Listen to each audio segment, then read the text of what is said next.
might be allowed to tell you more than the others, so I can, as I'm sure some of our other friends have told you, season 2 is the story of what happens when this iconic villain of Stephen King's, Annie Wilkes, crashes into Castle Rock. And in the trailer, there's that moment where Tim's character says, this town already had a host of problems, and now you brought your problems to us as well. And basically, we didn't really need those problems. So it really is the story of what happens when she comes in and into this powder keg and throws gasoline and a match onto the already ready to explode Castle Rock. But it's also a tale of two cities. It is a tale of Castle Rock and Jerusalem's Lot.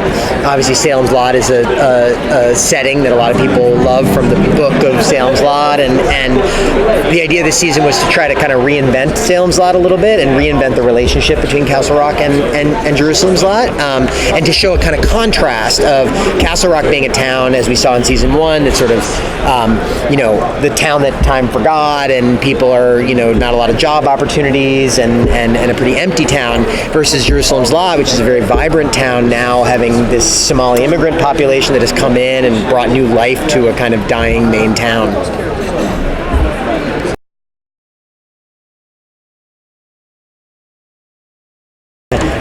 I think part of what I always found interesting about the book of Misery and the movie of Misery is that it's all from Paul Sheldon's point of view. So it's like you have this writer who's very self-important, who has a lot of, opinions about who he is in the world, and he sees this woman who obviously is, doing some not so nice things to him, but right from the beginning he has very strong opinions about her and and they're pretty negative opinions about her, and it fascinated me to think about who is that woman? And what would happen if we kind of turned the story on its end and focused on her side of the story and how she got to that moment? And so when you ask, are we supposed to feel for her? I really do hope, and I think Lizzie's performance will sort of bring people in and make them feel something for Annie in a big way.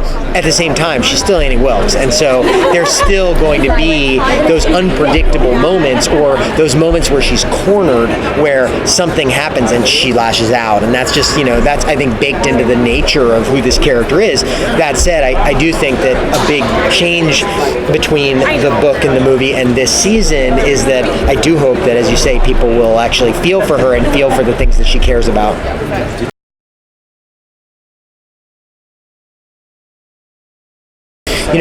When I first started thinking about and really talking about doing this as season 2, I wanted to make sure that we were on the same page about Annie, because Annie's one of his great creations. It's not like season 1 where he also had input, but we were inventing new characters. We were taking settings. This is like we were running right into the heart of one of his greatest creations. And so I wanted to make sure that he was happy with the direction that we were going. And so we talked first about what would she be like before, and where would she be in her arc of mental illness, in her arc of fandom, in her arc of obsession, and all of these characteristics. And he wrote me a long message that I blew up and I put in the writer's room, and every time we would sort of ask ourselves, what would Annie do in this situation? We would kind of look back at that and see, is there any guidance in this Bible, to decide. Yeah. What was in the message? Yeah. What was in the message? I can't give you all the contents of the message, because they sort of, I think, give away too much about the experience of the season. But certainly he was of the mentality that Annie's pathologies began much earlier in her life, and even in the book and the movie you see this scrapbook that she's collected of all the terrible things that she's done. But I think for Stephen, even in the idea that we were sort of doing a prequel before she's done all of the horrible things, he was sort of pushing me to think about the way that she'd be struggling with mental illness, which is sort of at the heart of this season in a way.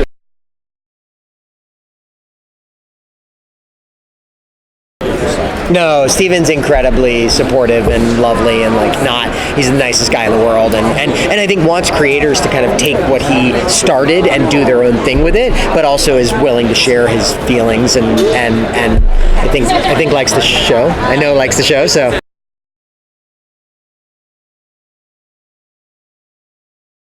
terrifying, and I think that for me it was always about the idea that obviously people who have, if you go online, you can see all the many diagnoses of Annie Wilkes, and people have tried to, psychiatrists have written articles about what is Annie Wilkes's diagnosis, and to me that always sort of it almost doesn't matter what her exact diagnosis is, because what I was interested in is usually people who struggle with mental illness, they truly struggle with mental illness. It's not just I accept my mental illness. They often have perceptiveness about their own condition, and I was always interested in the idea of a woman who was really fighting some of her worst instincts, who wants to be good, who wants to medicate herself and to not give in to those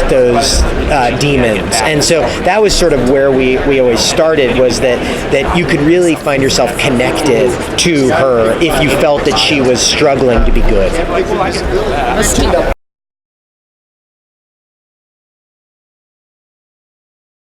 Oh, sorry. When I said Bible, I really meant what Stephen said about Annie Wilkes, putting it up on the board, and that was our Bible for this season. And to your question of the larger sort of tapestry, yeah, I mean, of course there's some guidelines, but the truth is we've been able to, in season 1 we told this new story. It was sort of like writing a song in the key of Stephen King, but it was all new characters except for Alan Pangborn, and it gave us total flexibility to kind of do anything we wanted in season 1.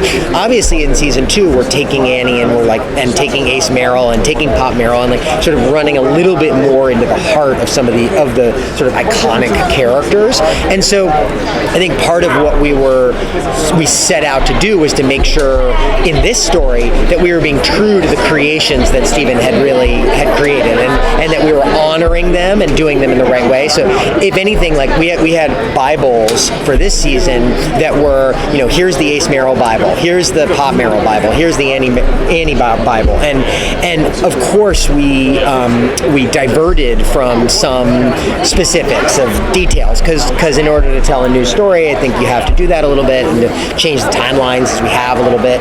But it was always front and center of our mind, every piece of characterization and character that Stephen had kind of laid out for us, that we would always return to those and make sure that we were honoring the spirit of what he tried to create.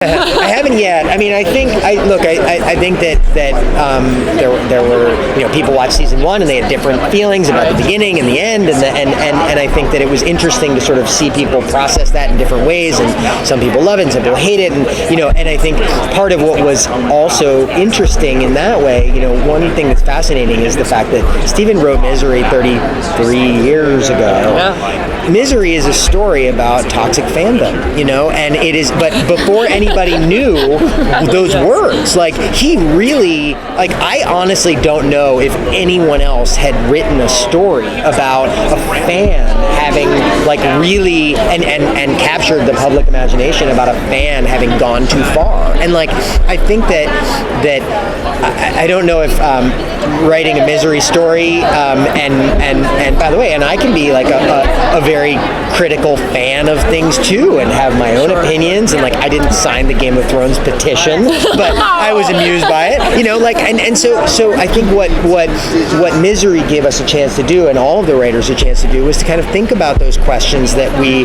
and that the time that we live in, and I think, and maybe not take it on in exactly the way that Stephen did, where she's obsessed with a writer, but instead sort of tell a different story about obsession and about love gone too far. I got to wrap it. Thank you so much. Thank you. Thank you.